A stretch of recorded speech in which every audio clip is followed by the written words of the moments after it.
What's up, everybody? Welcome to the Ohrion Bleghcast. We got David Benites here from the band Renesans. Am I saying that right? Renesans? Yeah.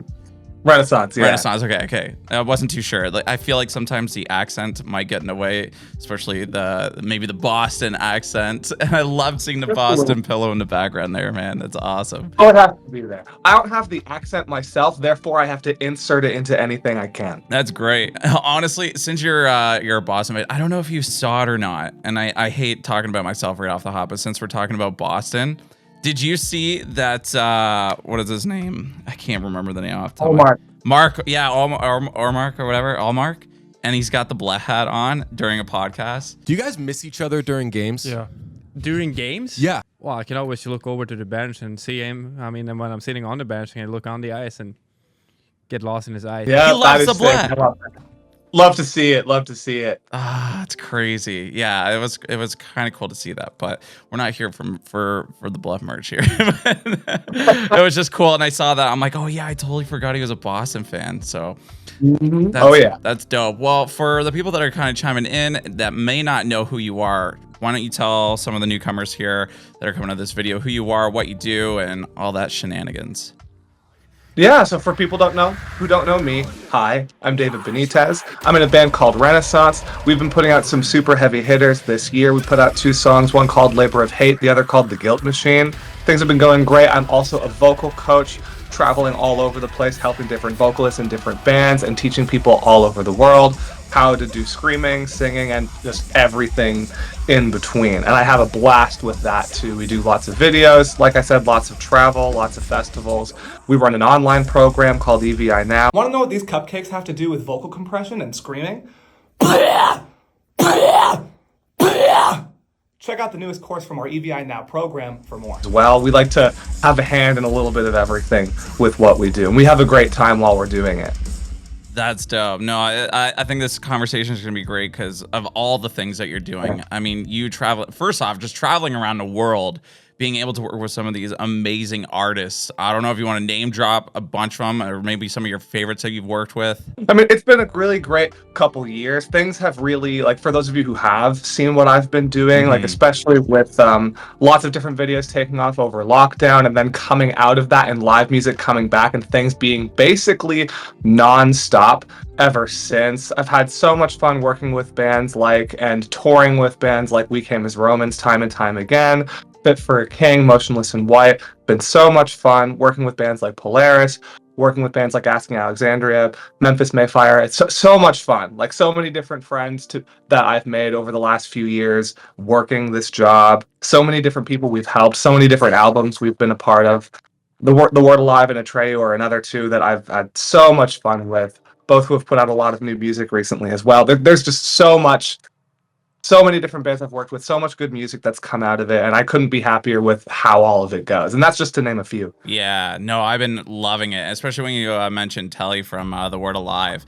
I think he was on the podcast with Matt Cutshall with The Emo's Not Dead, and he mentioned you as well. And these guys are kind of wondering, like, oh, yeah, I need some singing lessons and stuff, and name dropped you as well. And I'm like, yes, David's the dude to go to for this stuff. So it was just really cool to hear you in, like, different aspects of, like, content that I even watch of podcasts and, like, seeing other musicians just brag about you and how you've helped them unlock different levels of vocals. I just think it's so fascinating, and some of my favorites like Polaris, Motionless in White, Fit for a King, We Came as Romans, like Signs of the Storm, like so many of them that I just had to have you on. Oh my God, Signs of the Storm, yes. Yeah.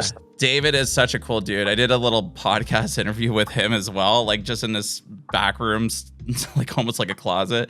And it was just fun just chilling and talking to him. So it's kind of cool to hear you being able to like go on tour and stuff like this and working with other bands. It's just crazy that like I'm kind of stepping into that kind of world of like just talking to some of these people, doing some interviews, even with Chris, and it's just cool. I had some stuff lined up, and then like I eventually got COVID, and then some of those interviews, I was lining one up with Telly as well. So I really wanted to talk about you and go see them live because their last album just slapped.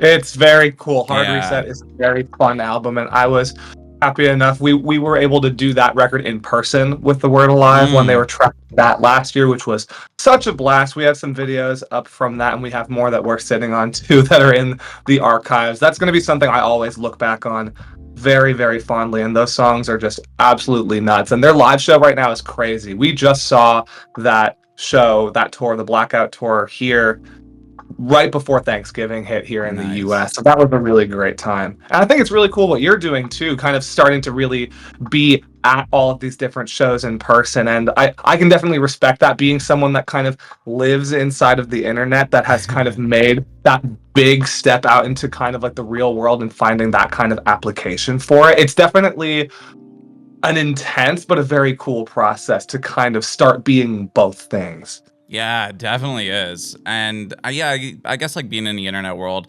it's cool when you, I guess like when I react to like Motionless in White and then he'll hit me up and say like, I loved your video type deal. And like some of these bigger names, and then you get out into the real world and sit like beside him on a tour bus and it's like, keep it calm type deal, but you're still trying to like not to fangirl, but like you just cherish those moments and like you just find out these people are just regular people. And then it gets to the point where like I had a conversation with Brian from Currents.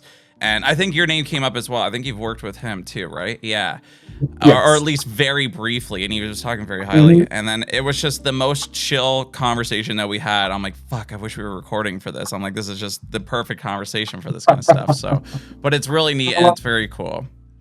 I love those guys. And we, of course, we have the New England connection. So we've just always been around each other forever. They've done some incredible things. I've done a bunch of work with Chris Wiseman, too, from that band, who also has a really incredible voice, too, and is an awesome writer. The 2 songs that came out from, again, my band Renesans recently, we wrote with Chris Wiseman earlier this year, and we had a blast with them. We wrote all of the instrumentals, like, for both songs in just 2 days. It was just Whoa. Go. I didn't know that. That's a lot of, I had them down here as well, and I wanted to talk about it because obviously Renesans, you guys are killing it with those 2 songs. I've only heard the first one. Maybe or later on in this, we'll record this together and we'll just talk about the new song that you guys have.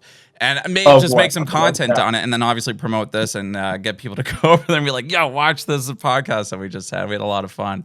But it's really cool to see you do that with Chris Wiseman. How was it working with him? So much fun. I mean, we've known each other for years and years and years, so we've already had a really good relationship. And I wasn't sure. I mean, I knew it was going to be a good time, but I wasn't sure exactly how the writing would be, because when you write with lots of different people, and I've spent the last few years writing with a lot of different people, or like on some occasions writing for different people, or even when I'm in the studio, like it just ends up happening where we're all sitting in the room trying to figure out ideas, and like a lot of spitballing ends up happening, and everybody has a different approach, everybody has a different philosophy on that kind of thing. And the way Chris Wiseman and I kind of just locked in immediately upon getting to his studio and just starting to rip, it just made sense. It was really cool. Good. And we had an awesome time writing everything.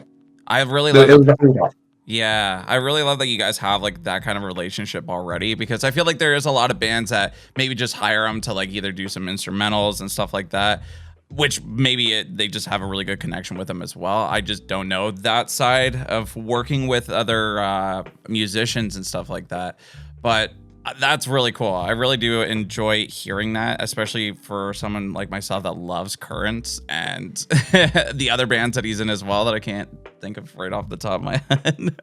Shadow of Intent. Yeah, Shadow of Intent. That was another one. Yeah. And man, I've been loving the new stuff too from them. How long have you been doing this for? You say you've been working with all these kind of people for a while. You know these people, but like you seem like a really young dude. I have been screaming for 15 years now. Wow. Okay. It is the full amount of time, and I've kind of been teaching basically the whole time. Not always under the umbrella of what I've done, but coming right out the gate, there was a lot of stuff that I just kind of instinctually figured out for myself and had a lot of fun with as a performer in earlier days, like younger bands, like earlier touring days, stuff like that.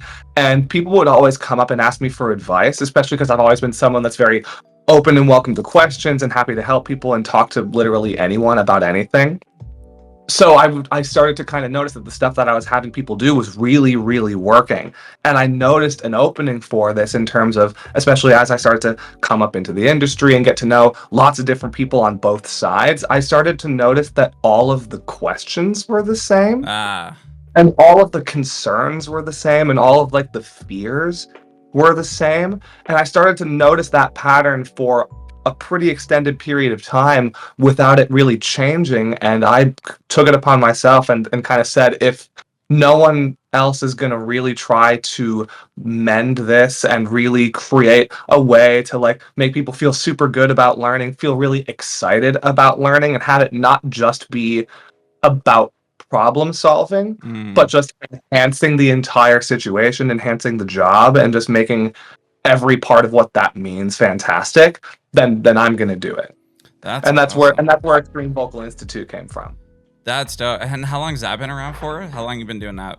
I guess. Extreme Vocal Institute is coming on 2020. It's coming up technically on 6 years, but shit. we really started to hit it in the last 3. Okay, cool. Yeah, I think that's where I kind of started recognizing yourself as well. TikTok, I think, helped me, and then I started like duetting some of your stuff, especially with the BLEGh content, which was a lot of fun. And then next thing you know, like a couple years after, we kind of like connected, which is cool. But it was cool kind of seeing you like grow from that in the social media world. How are you finding that, like making content, and are you enjoying it? Do you feel like it's more like a chore, or how are you feeling? So it can definitely feel like a chore sometimes, depending on what else is going on, because the trade-off for having that kind of like online success and then having like your own business that starts to do what it's doing is every day is chock full with different things. So sometimes, especially because a huge part of what makes what we do work is the fact that we do try to give out as much of this kind of information as we can onto all of our different social platforms, everywhere on Instagram, on TikTok, on YouTube. We have a really great time supplying that for people, and we know people everywhere appreciate it so much, and that we're able to kind of package it in a way that's digestible but also fun. Yeah. And then simplified, so things don't have to be like overly complicated or overly long in order to kind of get to where you want to be. And sometimes that can get a little tough when there's lots of other stuff, lots of travel and stuff going on, to make content that I'm going to say fits my standards, because I definitely have very high standards for that sort of thing. Because it's all well and good that things are fun, and we'll do different stuff like the BLEGh instructional videos where we have one that's been popping off the last week or so. It's always a good time to make those kinds of things, but I always make sure that it is educational. People do actually walk away with something when they're seeing these things. And because of that, like I really make sure that everything works before I put anything out, and that I really think that this is going to be understood by the maximum amount of people to make sure it's the most beneficial for everybody. But I do love doing it, and we always have different ideas for stuff here, and it's just been a blast. Hell yeah. No, I've appreciated all your content. Even some of the, what is it called? Behind the Screams. You're kind of doing like some podcast stuff with people too. And I haven't seen too many posts from that. I don't know if you just haven't been on tour too much for that kind of stuff, but what happened to that little series that you had going on? Because I was enjoying that. We do have more stuff for that planned. It's funny that you say that. We have been running a series for a few years called Behind the Screams, where we'll talk with different artists, different vocalists about just what they do and what the craft is like and some of their thoughts about it. And then lots of other things that surround the job that don't really get talked about that often. A little bit of a look behind the curtain without totally just putting on display, hey, here's everything about how this person does something, but more so, here's how I feel about what that job is and what that takes for me to do, and all of the other things around it that are kind of unexpected, to kind of give people that inside look, especially for all the people that want to be vocalists in bands and they want to be doing this for a career, kind of seeing what that actually looks like. And how different people feel about that. We do have a new one of those on the way that we're working on right now, and we have many more planned. Those things sometimes have taken a back seat. We really want to lean into it in this next year, because when I am like on the road with people, or when I'm only at like a single show, because this year, as I'm sure you've been aware of, because I know you've been at a lot of the same tour dates that I have, like while you're up in Canada and I'm here in Boston and all over the place in the US, every single band on the planet has been on tour at the same time. This is so true. And I feel like it just happened like in the last 2 months. So sometimes there's just enough work that needs to be done in terms of seeing everyone, seeing a lot of familiar faces, catching up with people because you only have the one day, and then making sure any vocal work gets done. If I'm performing alongside anybody, making sure any kind of coordination with that gets done. Sometimes there isn't a lot of time in the day to sit down and have those kinds of conversations, but we have a lot of really exciting stuff planned, especially with a lot of the artists that I have worked on their albums with them or kind of coached them up all the way to the point where they were tracking more recent albums or albums that have yet to release yet. Nice. Yeah, I totally understand that, especially with everything that's well, like when it's hard. It's really hard to like actually pin down a band, get some conversations with them behind the scenes and stuff like that. I feel like that's been one of my, I guess, like hurdles in that kind of sense. Like I get it, they're packing, they're unloading, they're getting ready for sound check and this and that, and it's like honestly so hard to like land like an interview sometimes. So it's a work day. It's a work day for everybody. Work day for the both of us. It's a work day for everybody there, and it's a fun environment, and it's so great to see people, and everyone's very passionate about what they're doing.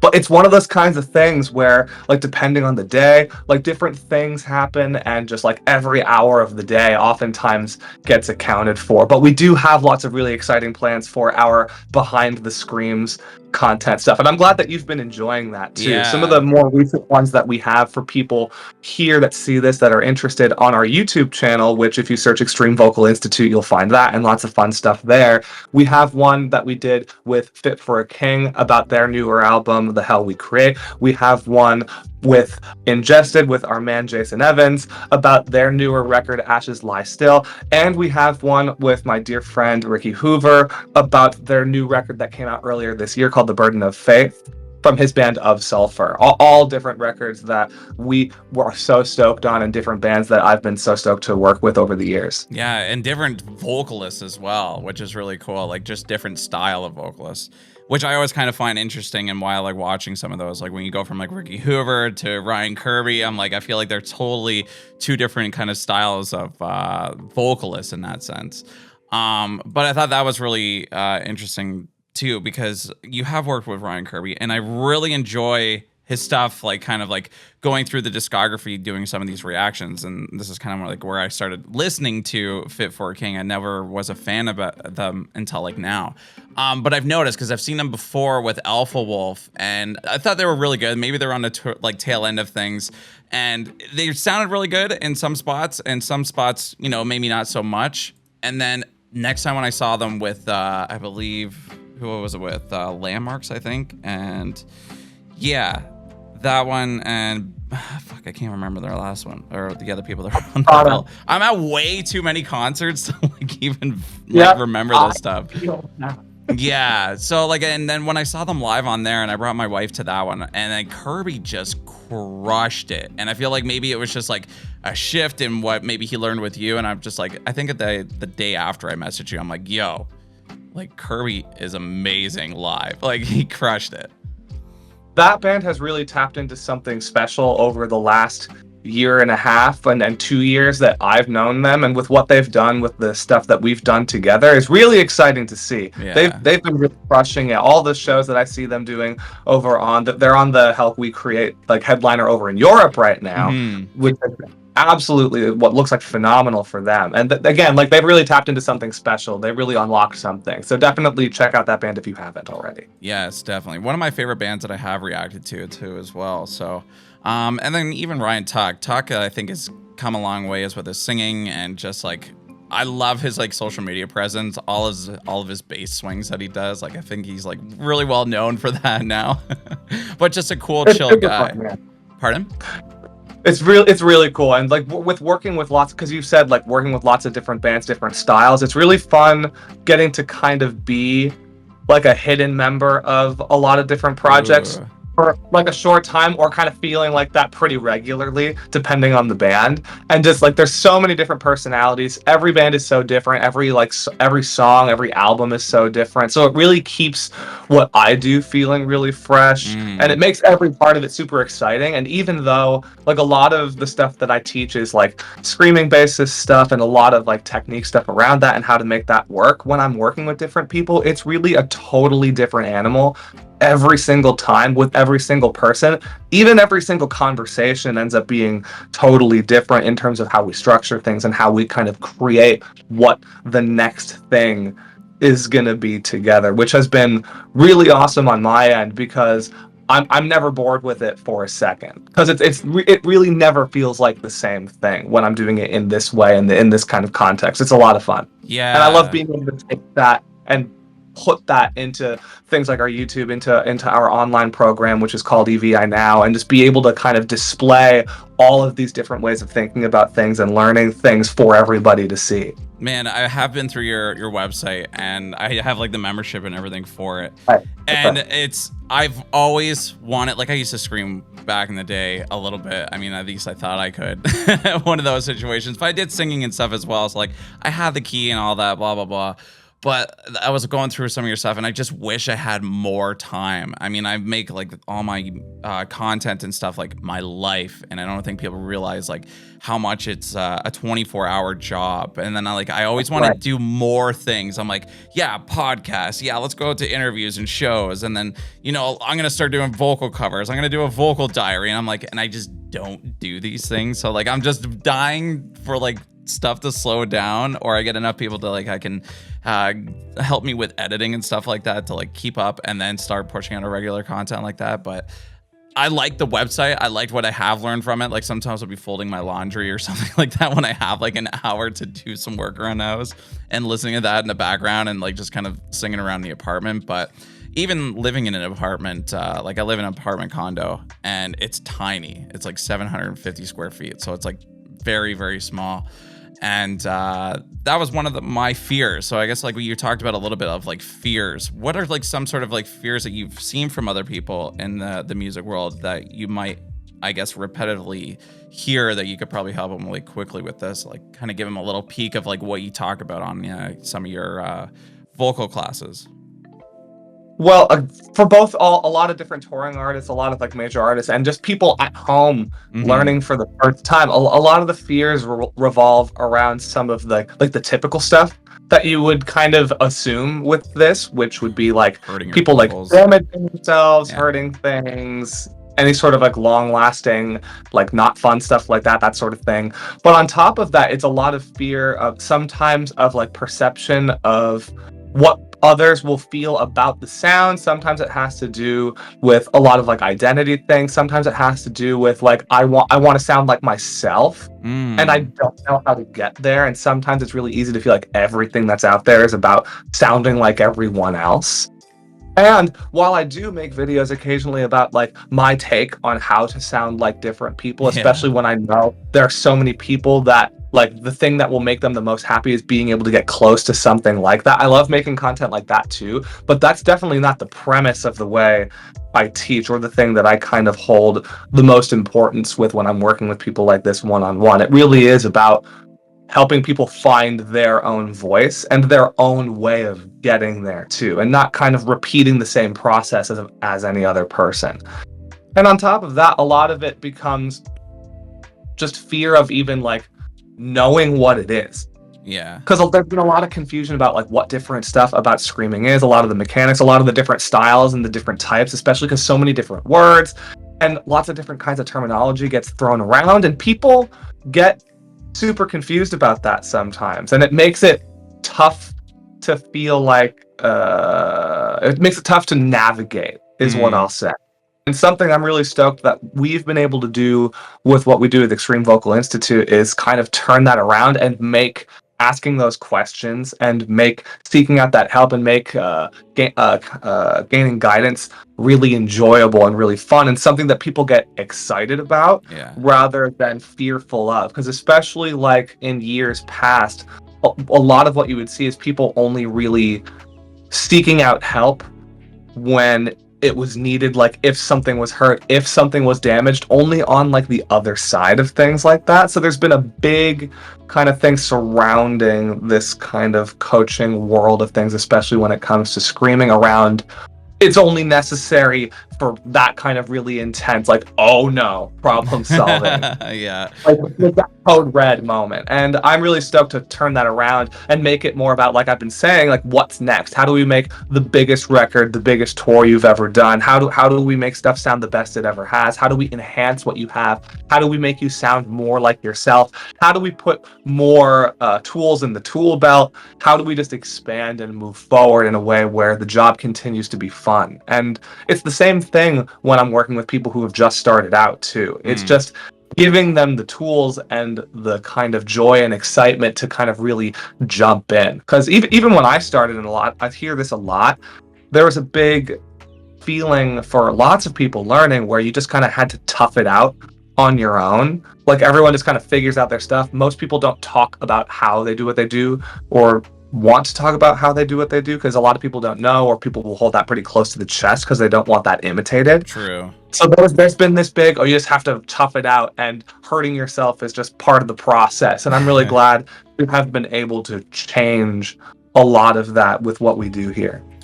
That's very interesting that you say that. Like, I mean, like, I have my own fears of that kind of stuff, and they're way different from this. I'm not worried about sounding like another artist out there. I'm worried about, like, putting myself forward as a content creator and, like, going on YouTube about it, where even though a lot of my content, like, I might sound like I might know how to scream sometimes, and I do the quick odd breeze and bless and stuff when I'm randomly doing my videos, but it's always been a fear of mine of just like putting something out there, which is weird because I already do that anyway with my content.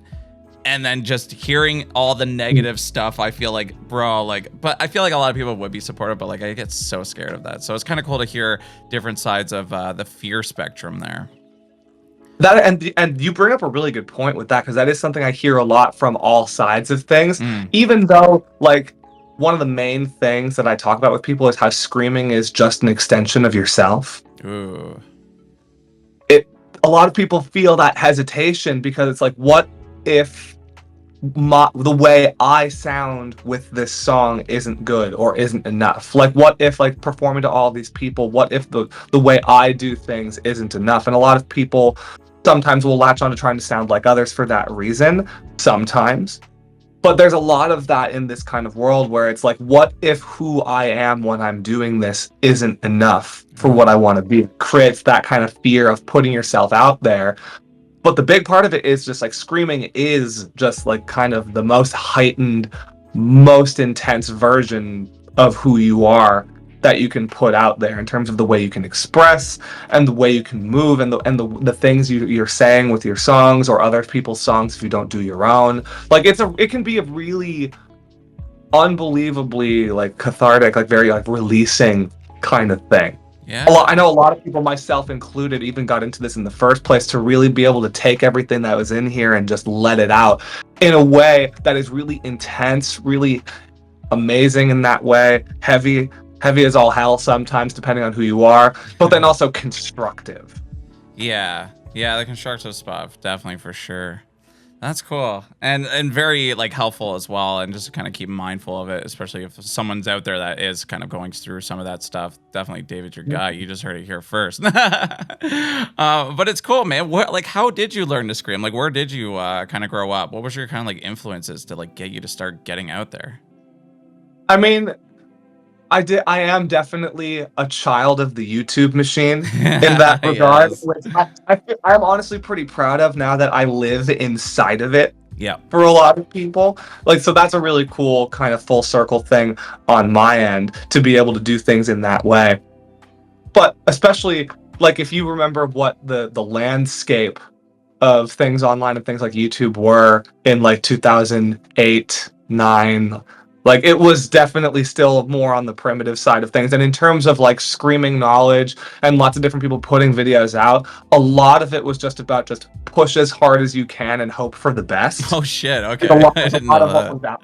So for a while, that is definitely partially what I did. But I kind of figured out a way of getting there without really beating myself up too much. And a lot of what got me into it was just coming into it from, for example, I was a classical and jazz person growing up musically. I've been a trombone player forever. That's what I've been doing since before middle school. That's awesome. And that's what I thought my career path was going to be for a long time. And then I kind of fell into metal through different things that I ended up seeing like on TV, like different music videos getting broadcasted all over the place, and falling in love with it like that, and kind of sidestepping into this other world of music. And then things like Guitar Hero came out, and like, because everyone had that, like there were so many good songs and stuff like that. Like Killswitch Engage was one I found earlier on because of that, and then also because of the Massachusetts connection. Yes. And bands like Disturbed, Slipknot being a massive one for me, and then that leading into heavier stuff like Suicide Silence, Bring Me, Whitechapel, and then it just kind of spiraled from there. And basically from the get-go, as soon as I found these more intense vocal styles in songs that were incredibly impactful, I was just hooked. It was all over, and I'm like, I think this is the kind of self-expression that I've been looking for the whole time. Dude, the Guitar Hero comment, like everybody asked me like, how did you get into music? Pardon? Specifically Guitar Hero 3. Okay. I can't remember. I think I played the first 3 and then maybe Rock Band, and then I was just kind of over it at that time.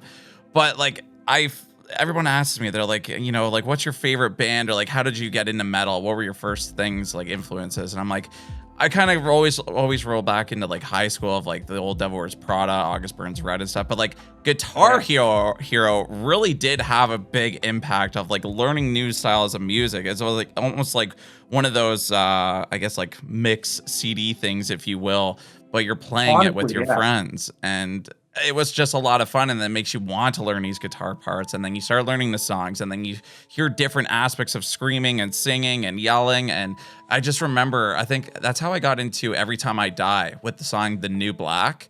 And he starts it open with the can of Coke. It's like, hey baby, you got, and like I just love the guitar tones, and then the screaming came into it. I'm like, shit, I never thought I would like really listen to it, but Guitar Hero definitely did have a big impact on a lot of my metal influences. And honestly, to talk about something that I'm really excited about, you're on Guitar Hero. You're on Guitar Hero. That would be sick. Oh, that's definitely something I want to have happen for Renaissance, and I would love that, because our guitar parts are pretty nuts. And I have heard rumors that Guitar Hero is coming back. I have heard that, so that's an exciting thing. But when I was playing that and when I was getting into this sort of thing, like that was back when there was a lot of radio edits of different things where there would be singing parts replacing the screaming parts for certain versions of band songs. And that was a thing on the radio. That was a thing in Guitar Hero and other games. And the exciting thing back then, I remember, was falling in love with some of those songs in a lot of these pop culture ways out there, like the songs that had kind of broken through when I was a kid, and then looking up those songs and hearing the real version, and my whole face, my jaw just like, what is this? Yeah, they were hiding this from me. How dare you? But that was kind of an exciting like unpacking of just finding screaming like that after hearing like different, like more cleaned up versions like in like other kinds of pieces of media. But now that metal and rock has gone to where it has over the years, which is something that I, in the back of my head and very much publicly, I've been just like, this is going to be the biggest thing ever. Like, and I know that's going to happen. Like, metal is at the highest height it's really ever been, and you see so many different things that involve screaming in so many different pieces of media now. You see songs like this that are super heavy all over the place in really big ways. You hear screaming starting to get like woven into lots of other pieces of media, like in terms of like different bands you would never expect, different like even just things of just like viral content going around the internet that you would never think people would kind of latch onto or relate to or enjoy in this way. It's a very exciting time for this whole art form. That's a really good point that you make as well, especially like in the metal kind of weaving into the new, pop kind of culture, or even rap as well. I mean, we've kind of had like a little bit of like the screaming and rap in there, but then you see like Spirit Box do that collab with I can't remember what her name is, something Megan Stallion. Yeah, and I'm listening to that, and like you just hear Courtney's screams come in with her cleans as well, and it's like, it's a revolutionary kind of thing. Like you're seeing all this stuff, and then you're seeing like even Motionless in White taking a little bit of like Michael Jackson influences and making, you know, some really cool music in that aspect. So like a lot of those maybe style people that are older can come into like this metalcore world. And I loved how you said that, and it gives me a lot of like hope and everything else, I don't know, excitement for the metal scene, and especially for like myself just doing content, and you as well, and everybody else that are in bands. Like you see these smaller metal bands that we've seen, like maybe like August Burns Red, like 10, 20, or maybe not so much 20, almost 20, but like August Burns Red, like playing when they're like 16, touring in like small venues of like 100 or 200 people, and then bigger venues of like, you know, 4,500 people or plus. So it's crazy to see what's been going on, and I feel a little bit more secure, especially making metal content in that way. So, and there's cool drama. Well, I mean, it's not cool, but like there's still drama that still hits like mainstream news, like even going for you know, Slipknot and them firing Jay and everything like that. It's like crazy that those headlines are hitting some crazy, like in front of everybody news kind of thing. I don't know if that makes sense. Things like that are actually something that like a lot, like that many people are invested in, or people care about like what's going on in this whole sphere. And for a long time now, like metal has been like the fastest growing in terms of even like the money it's making too, like genre of music, like ever. Like the way that it's expanding is absolutely nuts. And that's how I felt earlier this year with the Bring Me Uzi collaboration. Yeah, like Bring Me the Horizon is going crazy with those collabs. It's so cool seeing the way that this stuff is being accepted and the way it's growing, and especially like with any kind of more obscure style of music, and when things kind of become any sort of successful, like a good amount of the way in, there's always the kind of conversations behind the scenes where people wonder, how long is this gonna last? Especially more in the professional setting, people think, okay, how do we make sure we get the most out of this and really have the most fun with it before people move on from what this is? Because, especially because we're people that do like content stuff, and we have, because of what our jobs are, we have to be so painfully tapped in to what happens online. It's true. I'm sure you're no stranger to this, that trends change really fast. Yeah, they definitely really. And the cool thing that you can really see now through all the things that have happened just in the last few months, let alone the last few years, is metal is not going anywhere. Yeah, I totally agree with that. And it's cool. It really is cool. And I feel like I don't know if it's just like because I got in the reaction scene and I've been a little bit more in tune with how metal is, because that's why I got into this. I'm like, I grinded in my 20s. I'm like 34 years now. I'll be 35 next year. And I'm just like, I missed out on a lot of metal music during my 20s. Like I was grinding. I before this, I used to do like a window tinting graphic design business. So like I did vehicle wraps. I did window tinting on vehicles and house and commercial stuff. And so, yeah. And I like probably like 2.5 years ago, I shut everything down to do this full time. So like I knew my ways of doing that for like 10, 12 years. And then going into something like this is like, this is going to be sustainable. Like, this is a COVID thing. Is this just a COVID thing? I have no idea. But it's working out. And I'm so excited to see what happens in the metal world. So, yeah. Yeah, that's sick. And I think it's really cool what you do in terms of, like, I think it'd be fun. And like we've talked about, like because you did a reaction video to my band's song Labor of Hate over the summer, which was so good. Like you get really creative with this, like having different ways to just respond to the different stuff that gets you excited. But the cool thing is what it kind of turns into is a lot of people's way of discovering music that they didn't know about in a world where, even though all of the tools are there, it's actually very difficult to discover new stuff for people to get into.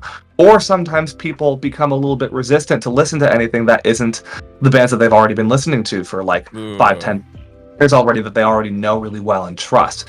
Until they find someone else that they know and trust, someone like you with the kind of personality and charisma that you have, where you put all these different bands out on display for people, and people may have never found those kinds of songs before, or those bands before, and then they really get into it. Like the different people that found us through what you've done in these past few months has been really cool too. And just like seeing people that had no idea we were doing it get super excited, and for lots of other bands too. So I think it's a really cool thing that you're doing with that too. Thank you. No, I appreciate that. And I've noticed that a lot too. I think that's one of my favorite comments that I do get in my comment section is like, man, like you've shown me so much new music. Like you are my Spotify playlist at this point. And like, it's crazy. Yeah, I post a lot of content for sure. And I work with a lot of bands, but yeah, like we have a really crazy system. Like I have an email guy that goes through all my stuff and, you know, kind of like knows what I'm going to like and what I can make content out of and stuff like that. So we don't really accept anything that will, you know, that I can't sell for people or that I wouldn't listen to either to put in front of other people.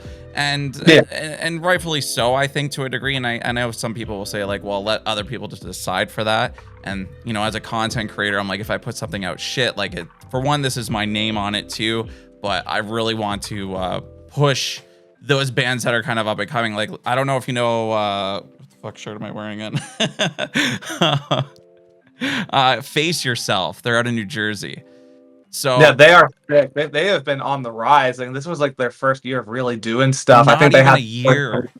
Yeah, so crazy. They're so sick. They are so cool. Cool guys too. I'm sure you've worked with like Eric or something and sort of. Did you do your music video with them at all? With Square Up? No, we've known each other in passing, but okay. No, we. Yeah, they've just been crazy. So like just to take an example of like some of the reactions that I've done, and I don't know if you know Ashtone Audio. Yeah, that sounds really familiar. Yeah, so he introduced me, came into my stream one time. He's like, bro, just listen to it. So we threw it on and it just blew my mind. Decided to make a TikTok short and like a couple million views after. And like now they're like starting to blow up. I did a podcast with Yasmin as well. And she's just telling me like how crazy the reactions have done. And then everybody else picking up on top of it and doing reactions. And it just kind of like echoes out into that world. It's crazy. And that's just one example of a band, and that's just because we're wearing their shirt. They sent me a bunch of stuff and I'm like, dude, this clothing is freaking wicked. So yeah, very excited for them and their future for sure. But like just seeing the bands get the recognition, because I feel like a lot of the YouTube stuff or like Spotify may not recommend the right stuff for them, or the algorithm's just not quite there yet. Or you take like Dreambound, Slam World and stuff like that, or Space and Travel, those YouTube channels. It's like, I don't know, it might seem a little like washed out kind of thing, or like overdone type deal. So yeah, it's been crazy to see the impact that I've made for people in that sense. So thank you, I appreciate it. Of course, the cool thing is like that there is a face behind it. Like there's a distinct personality, and it's not just an algorithmic thing, and it's not just something where you're seeing just like stuff of different music videos or different bands reposted, and then that's kind of it. Because sometimes that can get a little soulless, but like putting that kind of flair definitely makes a big difference. And I'm stoked to, even with what I do when I'm working with different bands, like there are plenty of people that get excited about some of the more like the bands that have been around for a while, the bands that have really made a name for themselves, that like people will see me working with and see me at tour with or at shows with. But then there are a lot of bands that I'll work with where people are like, ooh, I don't know this band, I should probably listen to this because I know I like all these other people. And if they're working with David, then they sound really sick. That's the too. thing. That's exactly. Now, stuff like that gets really cool, being able to help people discover other people's albums, like find out about new music that maybe they didn't know was out, because we live in a world where so much new music comes out every single day. It's really easy to miss stuff from bands that you would have otherwise really been paying close attention to, just because of just the sphere of what social media is like at the moment. So it's really cool to be able to kind of supply that for people and be a lot of what the gateway is, either for listening to different stuff, getting into different kind of bands, getting into this kind of music in the first place. True. By creating an avenue that feels comfortable and feels safe and welcoming. And I think with the kind of way that you do it, and I'm stoked to be able to do this with the way I do it, kind of in our own respects, we both kind of create that welcoming way to get people into this that maybe weren't even into this at all before. So that's a really cool thing, especially when videos go viral and stuff like that, because there's lots of metal people seeing what we do, and there's plenty of non-metal people seeing it too, and that gets really cool. When I see like a video pop off and get like a couple million views on TikTok, it's kind of weird because I think I'm like, do even like 4 million people listen to metal? Like, it just makes you think, like, I feel like metal's like still not that big in a way. But then like some of the comments that I see are just cool. Like I don't even listen to this type of metal music, but I like the way that you do reviews and music and stuff, and they just like my atmosphere on that kind of thing. So as much as a lot of people might think we're cringe for making some of these videos, or, you know, screaming in a certain way or whatever it is, like, a lot of the positive comments just are like the lifeblood of doing this and knowing that we're making like a positive impact and growing the metal community and putting a brand. I like how you said that as well, because like I look at Slam World. I don't know who runs Slam World or Dreambound, and I know there's an email you can email and you might get on it and you pay this amount to get featured on it, kind of deal. Where like this, like we're brands, we're talking about these bands and like pushing them outside of like maybe if they did pay us for a vocal lesson or, you know, a feature on the channel. It's like now, like, face yourself. Like I do podcasts and stuff. Like I'm so excited to see these bands like grow and do other things. So it's just, I'm really glad that you're on that same page. And I think a lot of people are kind of adapting to that and turning metal and other forms of like music content into the world that we live in now with like TikTok and stuff. It's crazy. Yeah, it's a really cool thing that's going on now with like how we're able to kind of do our jobs and what that kind of trickles down into. And even for me, with what that's turned into from not just like having the school and teaching through Extreme Vocal Institute, but what that's meant for me and my band Renesans. Yeah. And like since kind of starting that over lockdown as just me and seeing what that's kind of turned into now, and the way people get so hype about it, and the way so many people find it through what I do as a teacher and a coach, and it kind of like gets people that maybe wouldn't have even have been into that kind of style at all into it. I'll get those same kind of comments in my comment section being like, I haven't like listened to stuff like this that much, but I just love the way you do it, and I think these songs are so good. Yeah, like that'll be a lot of people when they start to find it, which I think is really, really sick, to kind of be both a band that caters to people that really love this style of music and get so into it, and simultaneously start to act a little bit like kind of that gateway for some people to find it because of the manner in which they're finding me too, and how that kind of gets them to the music, which is a really cool kind of unexpected thing. Like in terms of like having a band and how to like do that and what being a band is in 2023, almost 2024. Like I couldn't have predicted that this is kind of what that's like. But I'm really glad for it. I'm really thankful for it, and I'm really stoked that people get into it in the way that they do. Yeah, no, I totally do. Because like even when I do see other content creators out there that are screaming or in bands, and I get tagged in a bunch of stuff as well for me to check out. And it's just cool because like if I really like something in the way that they are and how they kind of carry themselves, especially on social medias and stuff, like I'll dig down into them. Or if I hear them on a feature, especially like a not so well known feature on there. That's how I found like Sleepwaker. They were on like a Hollow Front song.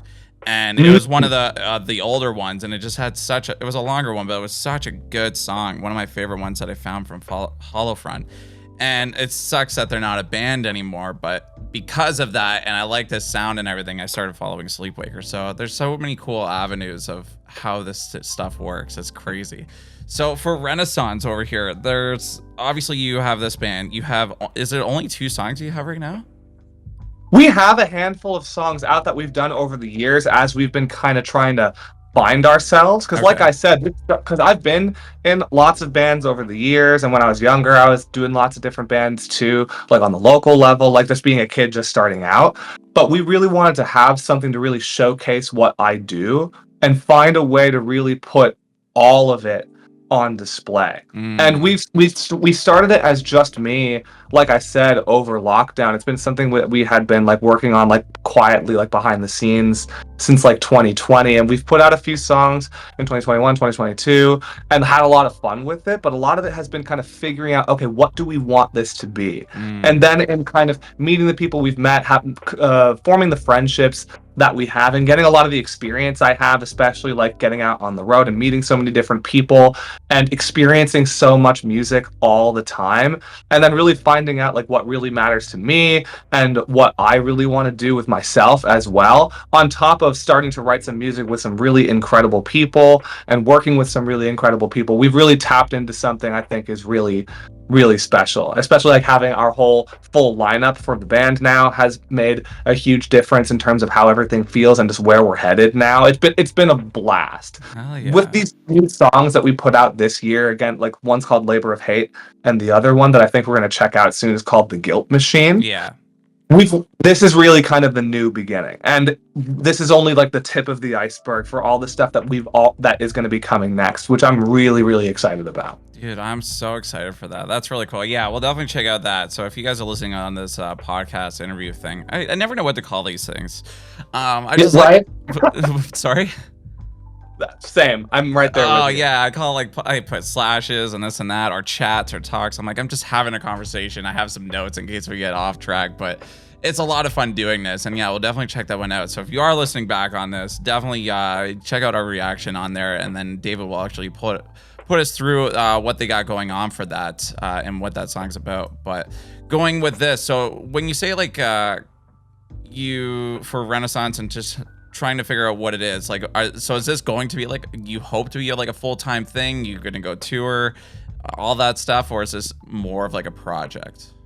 So many people come up to me at different shows, so many different bands asking me about this, and a lot of the comment section is like, when are you going to tour? Like, when are you going to come out here? Like, the demand is there. It's so sick seeing so many people like come up to me at different shows, like saying that they love the music. Like, even though like the music hasn't been around for that long, and even like I said, this whole like rebirth of everything and this new start for Renesans is, we're only a few months in, and people are so stoked before I even say anything about it. It's so sick. So that is definitely something on the list in here, and that is something I'm formulating right now. And I've got some things up my sleeve now that I'm working on for things like that, in terms of getting us out there and giving people what they're basically just demanding right now.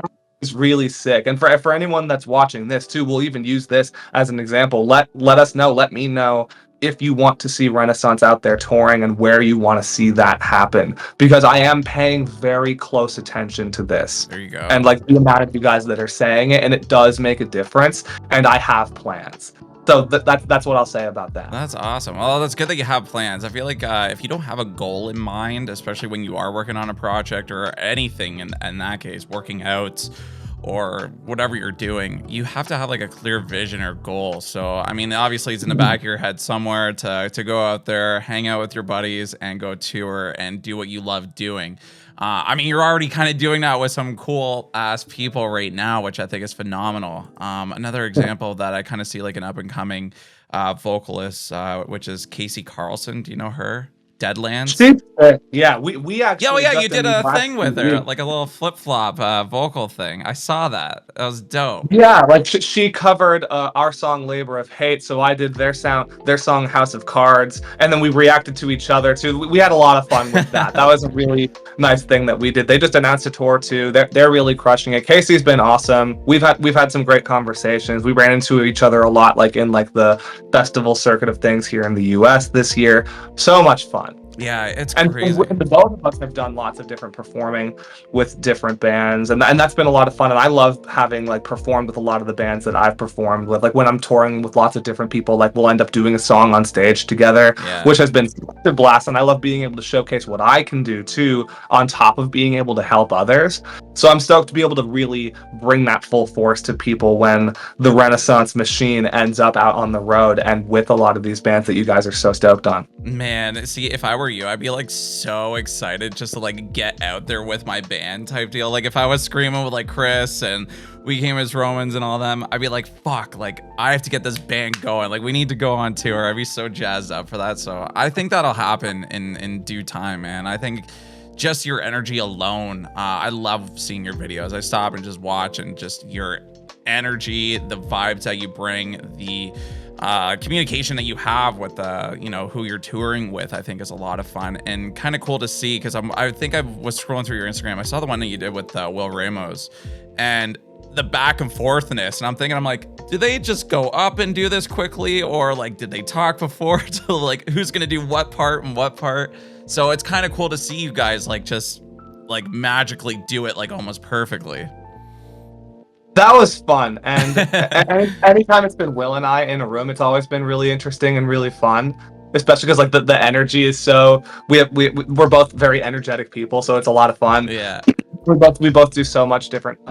We do so many different things vocally as well. And that day was not only like the day we met, but he also asked me basically like right before, "Hey, do you want to do this song?" I'm like, "Yeah." "Do you know it?" "No." Oh, you didn't even know it either? Oh shit. I full disclosure, I learned that walking up to stage to do it. No way. And we had such a blast with it. And like you said, like because I kind of knew what he wanted to do and what I wanted to do in terms of the trade-off. Because like when you do this often, you kind of start to be able to anticipate what the kinds of things are that you're going to be doing. Especially because I've done so many of these different kind of features with different bands live. It's about being able to showcase what I can do and get people excited, but it's also about the dance between me and the other vocalist, me and the other band. So I kind of knew what would do best with that, and we had some conversation about that, and like going up there, we just crushed it. It was so much fun. It looked like a lot of fun, and I'm just watching, and I've always wondered that because like I've heard like even Nick Nocturnal, he's done some stuff with like, you know, Fit for a King, Slaughter to Prevail and stuff. And I'm wondering, I'm like, because I heard him say like for playing bass on for Fit for a King, and he just basically gave him the guitar, so like, hey, you're coming on, and he had to like learn the song in like 2 seconds. So I'm like, I wonder if that's kind of the same for vocals, especially with that one, because I'm like, you guys were like very on point with that. So I mean, I guess if you already know, you know, Will and have conversations, you might have that. I don't know, like that just telepathic little sense there of like what was going on, but weirdo vocalist telepathy. Weirdo. That's we're all mentally connected. We can just communicate by like closing our eyes and just kind of yelling. That's awesome. That's probably so true in some way. Who knows? But that's cool. That's cool. I really love hearing that. I think you guys are gonna have a really good future with Renesans, and it's cool to hear what you guys got going on with other people that you're working with, whether it's, you know, vocal coaching and stuff like that. And yeah, it's been a blast, man. A couple other things I got on here. I fell off the random ones that I was going to kind of go off of here. But I noticed like you're kind of like a workout guy. What's your workout routine, or like what's your life routine like? How about that? Let's start there, because I feel like if I was going to explain to somebody like what I was doing for work, I'm like, no, I gotta explain what I do from like what I wake up, because like my schedule has just changed, and I don't know. I'm kind of curious to see what you're doing. Our schedule changes constantly, sometimes on an hour for hour basis, and it gets a little tough to manage sometimes because of the chaos of what the job entails. But something I definitely prioritize is like keeping myself in good health, keeping myself in good shape to be able to like handle all the travel, handle all the physicality of what the job is, and also because like it just feels better to feel like I'm more in control of my body, feel like I'm able to go through these crazy days with the kind of energy that I need, and be able to have just like the endurance and the strength to be able to go through and do all of these things. And I've changed up a lot of what I've done over the years, and in the past, like I had done like different bodybuilding and powerlifting kind of stuff that definitely showed me a lot of what's out there and a lot of stuff to do and some stuff not to do and things like that. That's been a lot of fun, but I've really kind of taken to just really prioritizing movement of any. And sometimes if the only option is like I'm traveling and I'm in a hotel and there's a couple of weights in a very dimly lit, very small workout room in a hotel, then I'll make that work. If there's a pool somewhere, I will swim endlessly. That's one of my favorite things. Oh, right. If I just get out and run in the parking lot, I'll do that. I'll find lots of different ways to do things. If it's me, I'm here at home, and if I'm like jumping on my bike, going to like a football field and just like doing lots of crazy intervals, like that's always lots of fun. I like to switch it up all the time to make sure that the body's constantly adapting, constantly growing, and not kind of falling into a rut or getting like stuck in just one pattern, one routine. And I treat my vocals the same way, and I treat it with people learning vocals the same way. It's not just always keeping to the same exact things all the time. Oh, interesting. Yeah, that is kind of interesting. Especially vocals. I feel like if you were going to sing the same way kind of thing, that you would kind of like have to do the same thing over and over again. Sometimes it's really easy, like if you only strengthen one aspect of things, it makes it tough to do anything else. Ah, okay, I got you. And Almost like when you want to muscle express memory. yourself, like, when it comes from going from doing, let's say, one album to the next, or let's say that you just like physically with your body, you want to go from being able to do one thing to another thing. If you're only used to that one lane you've been in, it makes flexibility very, very tough because the body gets very locked in with what it's doing in certain aspects. And that's a big thing for vocals too. So in order to be able to feel like you have the freedom to do whatever you feel like doing, it takes really building in that flexibility with what you choose to spend your time doing.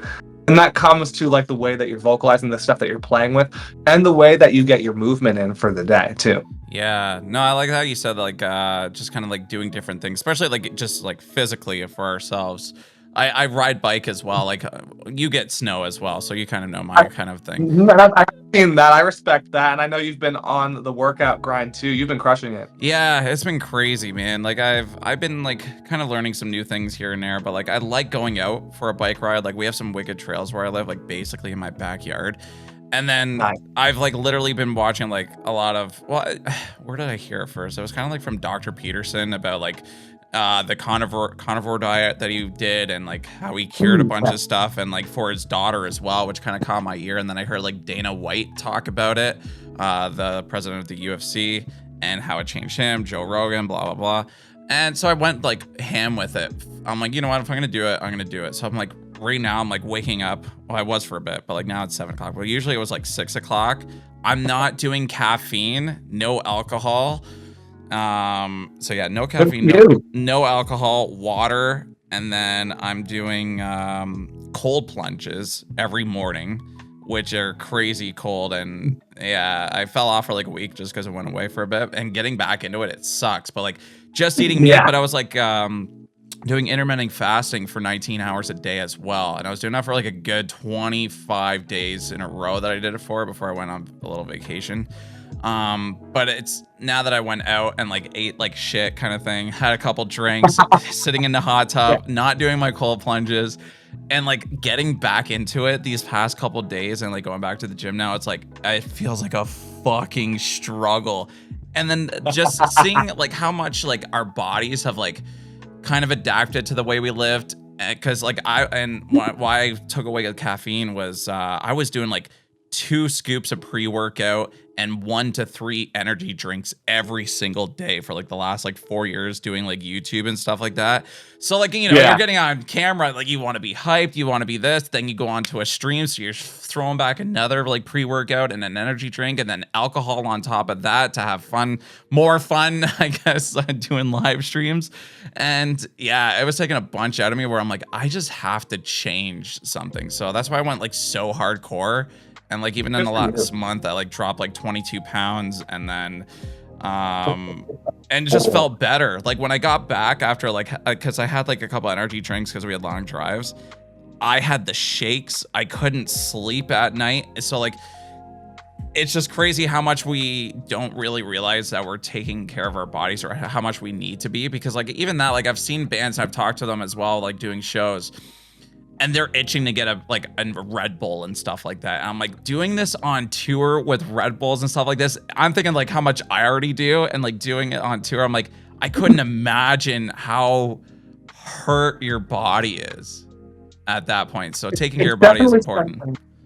It's a bit of a tough one, especially like when you are living the kind of life that touring is, regardless of what level you're at. It definitely gets tough to kind of take care of the self, sometimes make the healthiest choices for yourself, sometimes get in the movement that you want to get in, sometimes because the job is so demanding. And even though a lot of it ends up feeling like the hurry up and wait thing where there's just a lot of nothing going on all day, sometimes like it's just so, things depend on who you are, so locked in, like it's just tough to build in the time for that, which is why, especially when I'm on tour, I really like to the best of my ability, lead by example. In terms of being able to run the business, being able to teach, being able to coach, being able to perform, being able to run all the aspects of what that is, and then find that time during the day to get that movement in, get the heart pumping, this taking care of yourself, making some of those healthier choices, even when it's so easy and so readily available to make other kinds of choices for yourself. Granted, I let myself enjoy myself too when that's what I want to do within reason. But with that in mind, like I like to really lead by example with that to kind of really show the importance of that, especially so in terms of the vocals, to bring it back to that, like it just makes it so you're able to be more in charge of what the vocals are doing too. Because a lot of times when you feel better physically, the vocals are going to do that much better and really be what you want them to be, especially in this day in, day out, like very demanding physically kind of environment that is what this job entails. Yeah, dude, I don't know. I don't know how these people go on tour every single day, year after year, and it's like, I go to like 5 concerts within like 2 weeks, and I'm like, fuck, man, I'm tired. I'm like wrecked. So I definitely give it to a lot and have a lot more respect for these like touring bands, especially the ones that we've listened to for years and years, and just see them and like still taking care of themselves. Like Dave from Weekend Was Romans. I've been seeing their TikToks, and they've been a lot of fun, like especially their bassist there.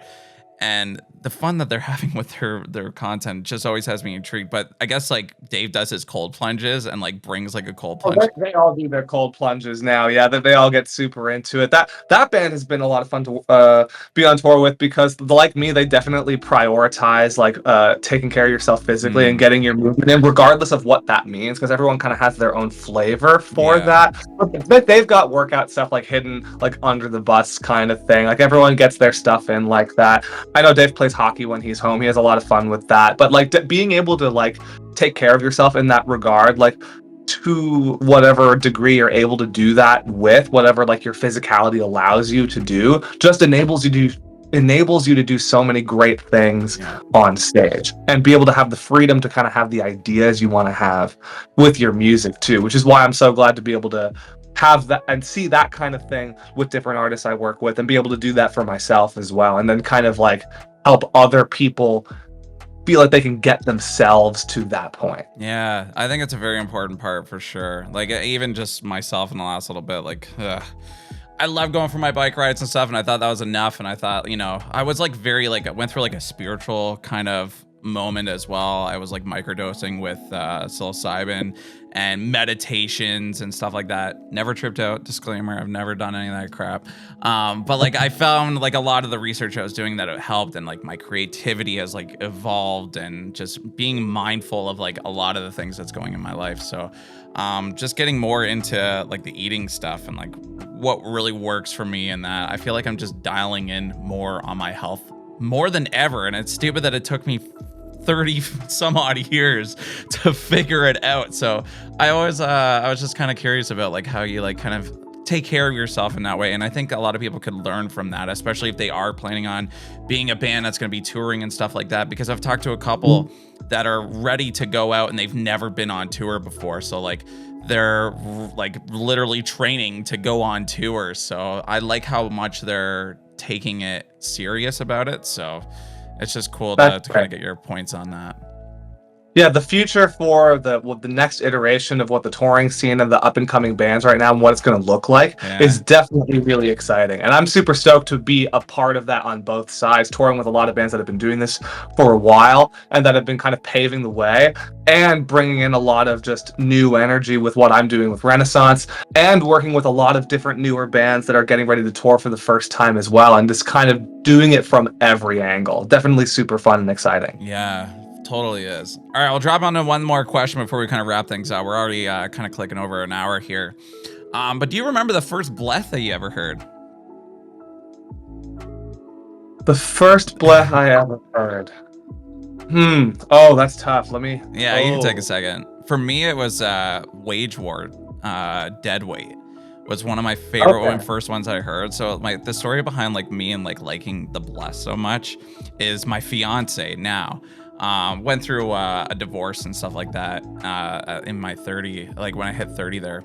and we started talking. She was a metalhead, and she introduced me to Wage War. And I was always about the O's, like Bring Me the Horizon, Chelsea Grin, that O at the beginning. And I'm like, we'd always flop back and forth with Bless and O's. And like, I just fell in love so much with the Bless. And then the next thing you know, it became like our merch line, which is ridiculous.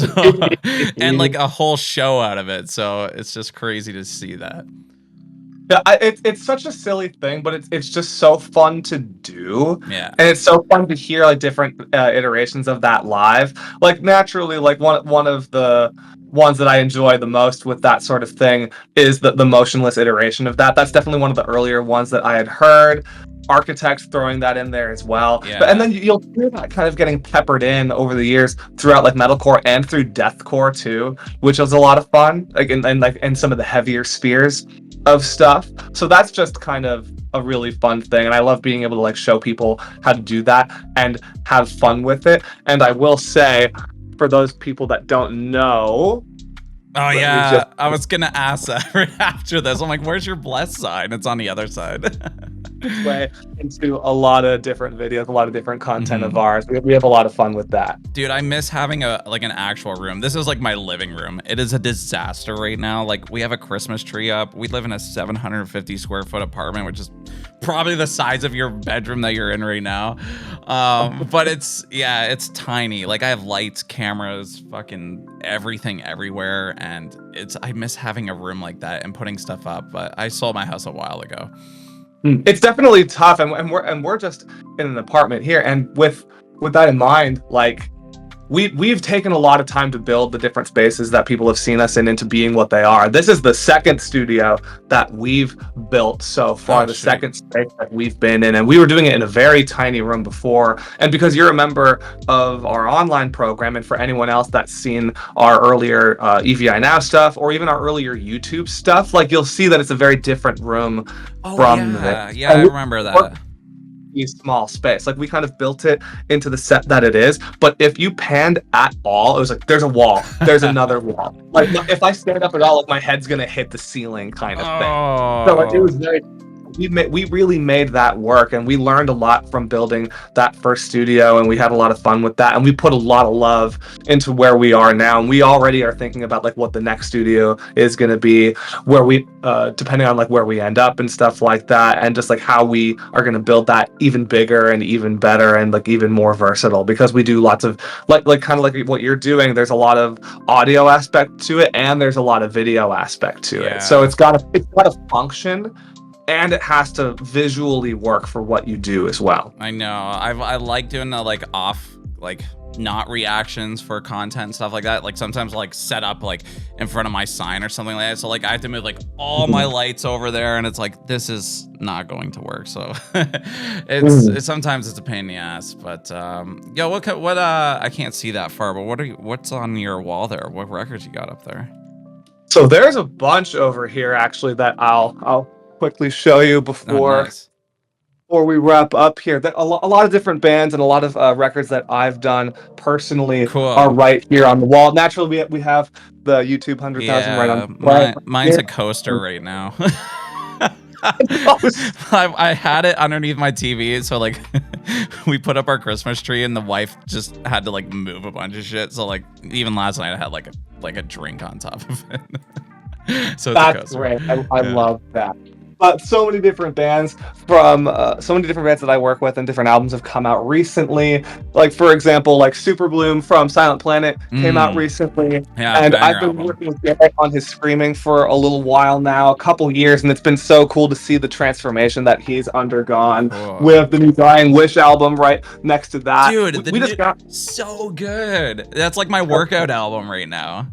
Yeah, they're crushing it. I was talking about that Of Sulfur album, The Burden of Faith, which I'm so happy to have been involved with. And same with Ingested right back here. We have a couple copies of that. The new Silosis album, which I didn't mention earlier, is called A Sign of Things to Come. They're absolutely crushing it right now on tour in Europe. We have our copy of Hard Reset from The Word Alive, our dear friends right here. There's Polaris Fatalism. There's We Came as Romans. There's Dark Bloom. And then we have Body Snatchers, most recently such a Full banger. Length, which is Bleed Abide, which was so sick. I had so much fun doing some vocal stuff with them for that from afar. And then we have Of Sulphur's EP, Oblivion, too, that I was helping with before the band was even fully announced, on top of like different tour passes and stuff like that. And there's a Nice. bunch of different albums that I've worked on over the years and recently that aren't out yet. So we have lots more shelving that we need to put up in order Yeah. to make room for everything. But I'm so stoked to have been able to do the work we've done with different people and like see physically like the amount of it that there is right now is such a cool thing, and it's a really cool reminder that the stuff that we're doing impacts so much, and so many different people listen to this and then they get inspired to do it, and just the amount of different ways that like this all interconnects and intersects is so awesome, and it just makes me happy to really do what we do. Hell yeah, dude, I love that. I wish I had a spot. That's why I wish I had my studio still and like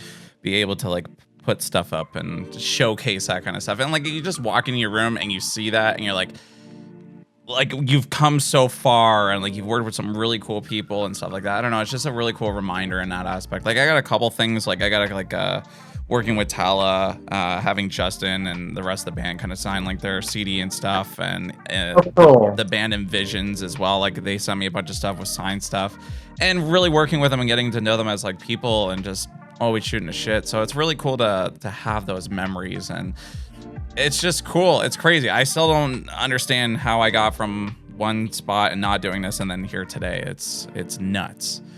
Yeah, it's a very cool thing, and you're grinding it out just as much as we are too. So even if you don't have, like, that's the thing that we get stoked about this. Like if you don't have that kind of space, or if you're not in that kind of place now, like you will be. You definitely will be, because you're someone that's willing to grind it out. Yeah, honestly, we could at this point. It's just the market right now is just so ridiculous here in Canada. It's dumb. It's bad. real dumb. And I'm like almost like in Toronto, like almost. Like I'm probably like a 20-minute drive from Toronto, so like it's still expensive here. Like you cannot get like a townhouse for less than like 800,000. Yeah, it's ridiculous. And then once you're in Toronto, like condos are going for like 1.5 and up for like a 750 square foot apartment. Well, you're crushing it with the space that you have. Yeah, and the stuff you're it doing works. is really sick. And I'm looking forward to seeing all the stuff that you continue to make in that space as we continue to do stuff in ours here too. Yes. I definitely have to thank my wife, because I literally took over her condo after selling my house. She's okay with it, but not okay with it. But it works. All right, cool. One more thing before we go. Let's do a freaking live blech tutorial right now. You're gonna teach me how to do a blech right now. Okay, and this you can find this in one of the most recent videos that I have on all of our socials too, for those of you that want to like have something to practice along with on top of I'll this have to go to that too. But a lot of it is the mouth movement, so I'm just gonna have you do this with me here. And it's a lot of forward lips, so one sound at a time. Ba.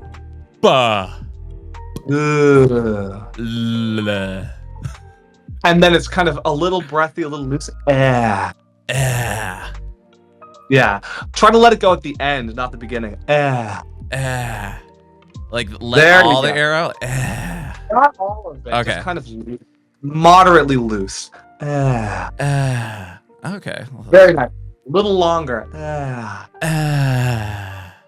There you go. And now try to combine that. Yeah. The more of that movement you get, the better. Okay. And then it's just getting those scream sounds going. So if you can kind of make like a revving sound with your mouth closed, that can sometimes help you. Nothing tinier. There Like you go. grunt? Now, Like a- little bit. Now think smaller and higher pitch. Okay. Yeah. Now open your mouth a little bit. Think tinier and a little higher. Like is it There more we go. throat, more like open throat-ish? I don't know how to explain. Okay. Definitely more open throat, not as closed off as you would think. Yeah, I And would. if you can make that sound, that's already what you're looking for. So if you take that kind of looser, broken up sound and apply that with this.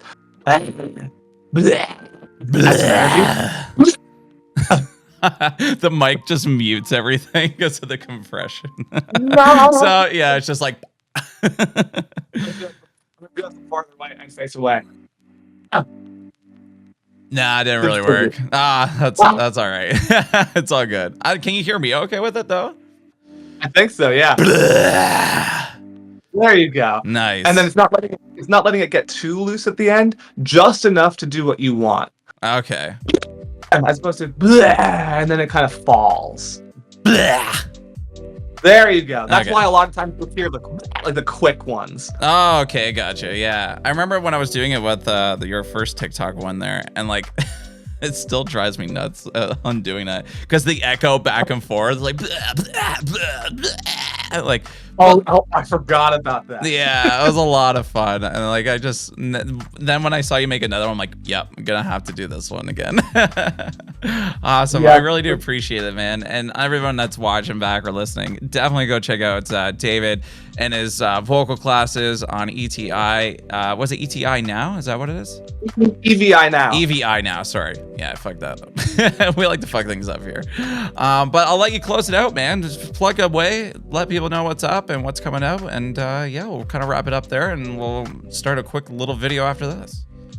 Yeah, so awesome to do this with you and like really get to hang out, because we've been talking over the last few months, but this is so sick to do this from afar, from different countries. Here, you're crushing it over there. I'm stoked to be doing all the stuff we're doing here with all these different bands and different people getting started all over the place. Yeah. I love doing what I do, and I'm so thankful for all of you guys out here that support what we do as well, and all of you that trust me to help you work on yourselves as well. I look forward to seeing more of you at shows over the next year. 2024 is going to be really, really fun for both Extreme Vocal Institute and for my band Renesans. Definitely check out the new songs that we have out, Labor of Hate and The Guilt Machine, and get ready for the excitement of things that is to come. And you are all awesome, and as the sign says behind me, keep screaming responsibly.